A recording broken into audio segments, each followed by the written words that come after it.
그날 밤 북받치는 감격과 흥분으로 하여 얼마나 울었던지, 마치 어두운 감방 창살 너머로 밝은 햇빛이 비치듯이 용기가 생겼고 희망이 보였다.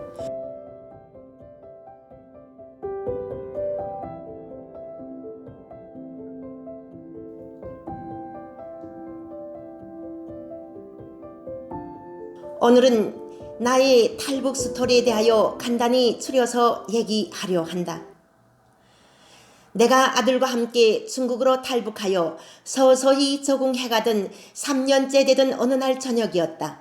갑자기 둘이 닥친 곤장한 체구를 가진 6명의 중국 공안에 붙잡혀 나는 저항할 새도 없이 장춘시 경찰서로 끌려가게 되었다. 척 보기에도 어마어마하게 큰 건물이었는데 그곳에서 나는 나처럼 붙잡혀 온 100여 명도 넘어 보이는 탈북민들을 만나게 되었다. 겁에 질려 모두 떨면서 뜬 눈으로 밤을 샜는데 이튿날 아침 하얀 장갑을 끼고 긴 총과 끈총을 찬 군인들이 감시를 받으며 우리는 기차를 타고 중국 연변에 위치하고 있는 도문수용소로 끌려가게 되었다. 그곳에서 또다시 우리보다 먼저 붙잡혀온 몇백 명의 탈북민들을 만나게 되었다. 붙잡혀온 사람 중 거의 70~80%는 여자들이었다.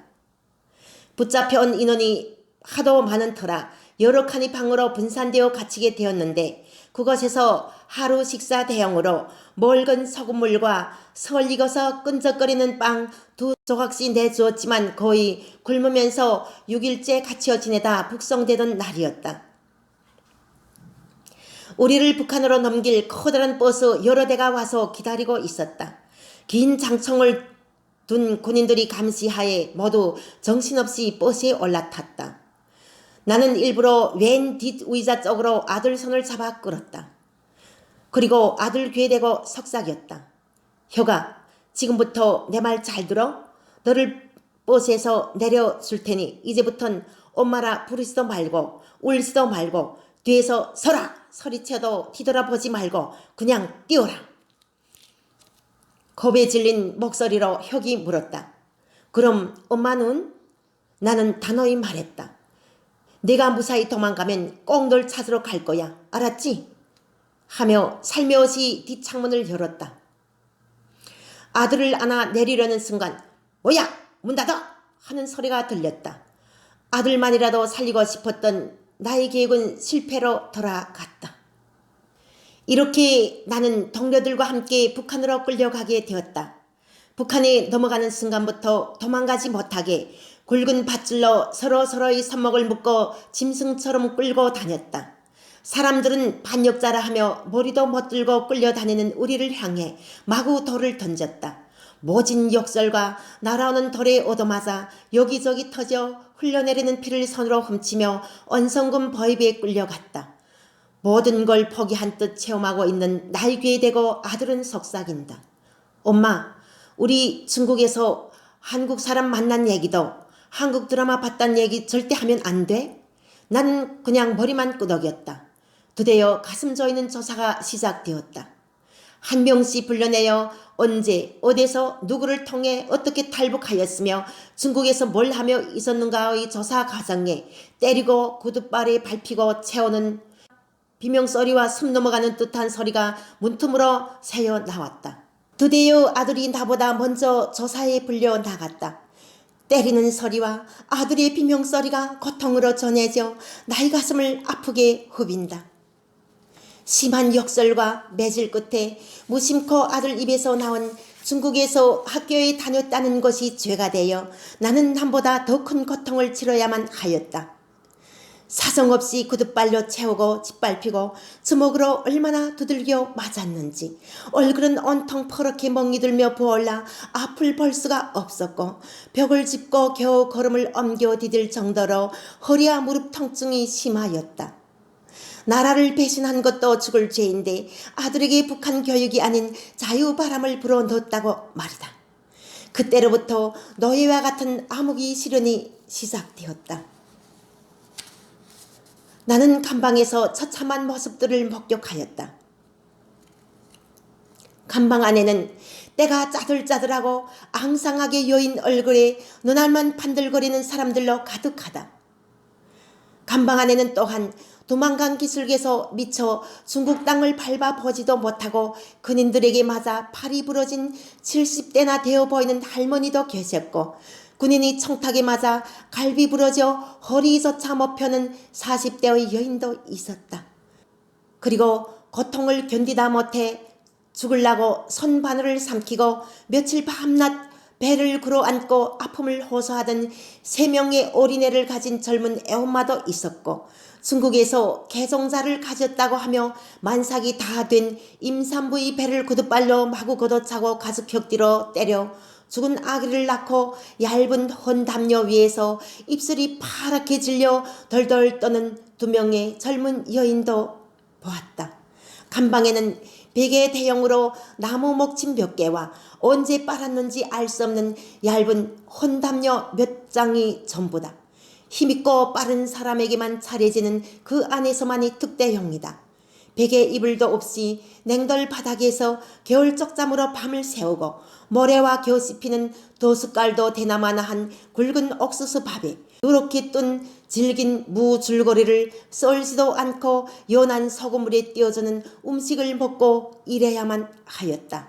새벽 4시부터 저녁 7, 8시까지 감방 둘레로부터 시작하여 언성군 내의 눈치기, 길거리 청소, 석탄 나르기, 밭걸음 나르기, 기차 어물 지우기 등 어질근한 일은 모두 도맡아 시켰다. 조금이라도 힘에 부쳐 비틀거리거나 알아듣질 못하면 무자비한 매질과 끼니마저 굶겼다. 앙상하게 여이어 가슴만 씌어져 있는 사람들에게도 먹거리가 아직 남아있는지 누구라 할 것 없이 어서배는 볼이 알만한 이가 디글거렸고, 저녁 잠자리에 들기 전 약속이라도 한 듯이 옷을 벗어 털어내며 이를 잡는다. 하루는 26세 되는 청년이 탈출을 시도하다 걸려들었다. 반장은 그의 손목을 뒤로 묶은 채 무릎 꿇어 앉히고 먹침으로 뒷머리를 내리친다. 순간 악! 하는 비명소리와 함께 청년이 쓰러졌는데 코와 입에서 시뻘건 피가 쏟아지고 눈이 허옇게 돌아가며 온몸을 부르르 떨었다. 놀란 여자들이 비명을 질렀다. 그러자 죽여도 마땅할 년들이 소리 지른다며 잠도 안 재우고 온 밤 뒷짐지고 앉아 일어나 띄우기 훈련을 주다가 아침 끼니마저 굶긴 채 일터로 내몰았다. 허약과 열병으로 쓰러지는 사람들이 날마다 늘어갔다. 나도 40도 되는 고열로 8, 9일째 물 한 모금도 넘길 수가 없었다. 열병으로 신음하는 사람들의 수가 걷잡을 수 없이 늘자 7, 80명의 심한 환자들을 추려서 감방에서 내보냈다. 감방문 앞을 나서는 순간 하늘과 땅이 빙글빙글 돌며 어지럼증과 함께 앞이 보이지 않더니 몸이 중심을 잃고 퍽 쓰러진다. 반죽음이 다 되어 지옥에서 놓여 나오긴 하였으나 따뜻이 맞아주는 곳도 머무를 수 있는 집도 없었다.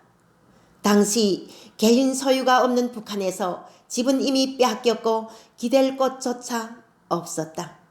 나는 아들 행방도 찾지 못한 채 나를 구해주는 값으로 식량 도움을 받아가기로 한 어느 장사꾼에게 이끌려 두만강을 건너게 되었다.